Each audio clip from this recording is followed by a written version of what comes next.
Raúl Leoni nació el 26 de abril de 1905 en la población de Upata, Estado Bolívar. Cursó sus estudios primarios en su ciudad natal en 1919. Él y su familia se mudaron a Caracas. En esta ciudad, él realizó el bachillerato en el Liceo de Caracas, actualmente el Liceo Andrés Bello. Luego logró ingresar a la Universidad Central de Venezuela para estudiar Derecho, sin embargo no culminó sus estudios. Muy buenos días, mi nombre es Gianfranco Gentile. En esta ocasión hablaremos de nada más y nada menos que el señor Raúl Leoni, uno de los pertenecientes de la generación del 28 y las grandes figuras que lograron fundar el Partido Acción Democrática junto al padre de la democracia, Rómulo Betancourt. Debemos iniciar diciendo que uno de los viajes políticos de este señor comenzó siendo el miembro fundador de Acción Democrática, Manuel Padre, fundador de este movimiento político, también, además de pertenecer a la Junta Cívico-Militar de los años 40, fundada por Rómulo Betancourt, Rafael Caldera, Raúl Leoni, entre muchos más militares y civiles.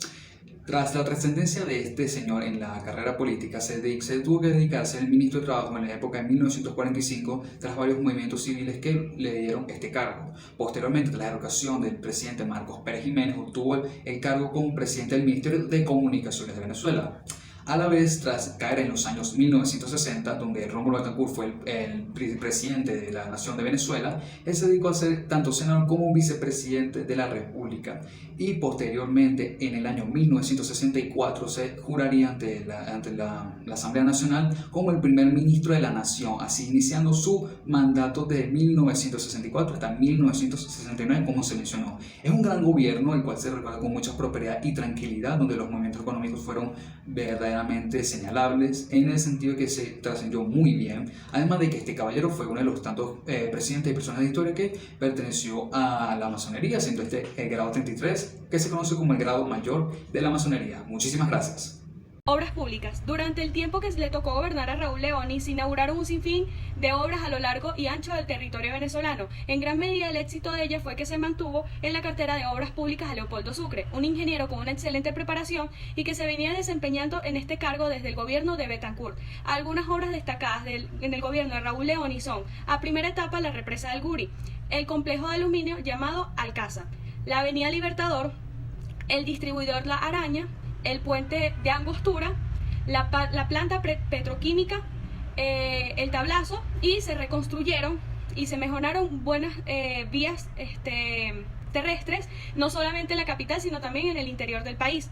Sin que esto fuera suficiente, también se le dio atención al problema del agua. Se inauguraron casi 1000 edificios con 6000 aulas para que así la mayoría de la población de estudiantes de primaria y secundaria tuvieran un lugar para recibir sus clases. Se creó una red de hospitales en distintas ciudades y así como muchas otras más obras que este gobierno realizó. El 11 de marzo de 1969, Raúl Leoni le entrega el poder a su sucesor, terminando así con su presidencia. Esto volvía a marcar la historia venezolana porque por primera vez en Venezuela el gobierno perdía las elecciones y entregaba el poder al partido de la oposición triunfante. Fuera del gobierno, se alejó de la vida pública venezolana para dedicarse a su familia. Sus últimos años no fueron tan fáciles, ya que su esposa enferma empezó con quebrantos de salud por su anterior cáncer que padeció. Se intentó varias veces someterla a tratamientos quirúrgicos, sin embargo ninguno surgió efecto, por lo que él también, Raúl Leoni, cae enfermo junto a ella. Ante esto, él fue llevado a New York para así darle mejor atención. Lamentablemente dicha atención no pudo ser posible, ya que no surgió efecto tampoco y produce su muerte el 5 de julio de 1972, apenas con 67 años de edad. Buenos días, mi nombre es Franklin Guillén y vamos a hablar hoy un poco de Luis Antonio Herrera Chapín, abogado, dirigente político social cristiano y presidente de la República de 1979 a 1984. Hijo de Luis Antonio Herrera y de Rosalía Chapín, cursa sus primeros estudios en el pueblo natal y el bachillerato en el Colegio La Salle de Barquisimeto, donde inicia en 1941 su militancia en la Unión Nacional Estudiantil, antecedente del futuro Partido Social Cristiano COPEI. Trasladado a Caracas para cursar la carrera de Derecho en la Universidad Central de Venezuela.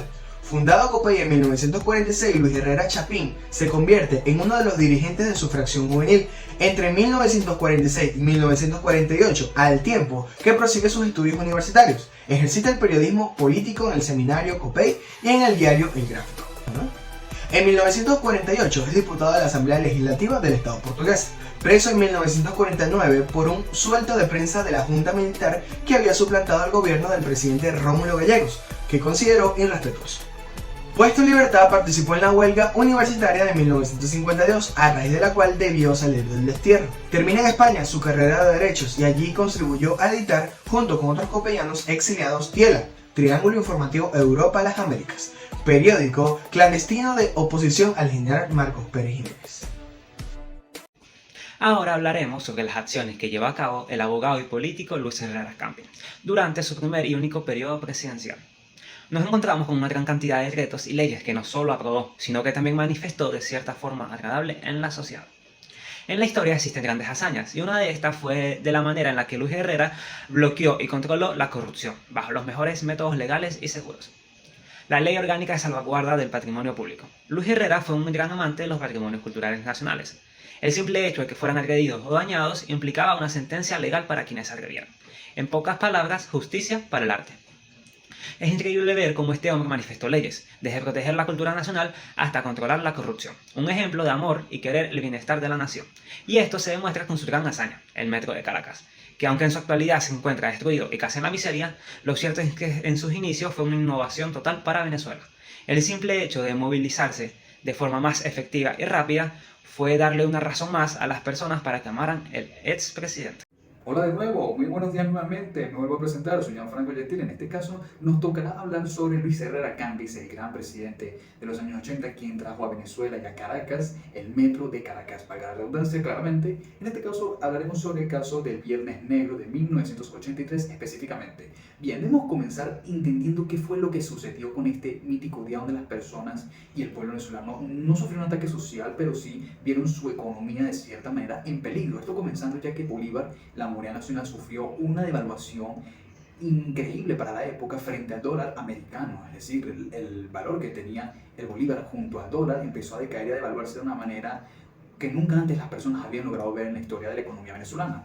Por supuesto, tras el daño del bolívar se generaron varias problemáticas. Una principal fue la deuda externa de Latinoamérica, específicamente que la nación venezolana tenía con los comercios internacionales que estaban solicitando los pagos inmediatos que se habían hecho en anteriores años por juntas directivas políticas de otros presidentes.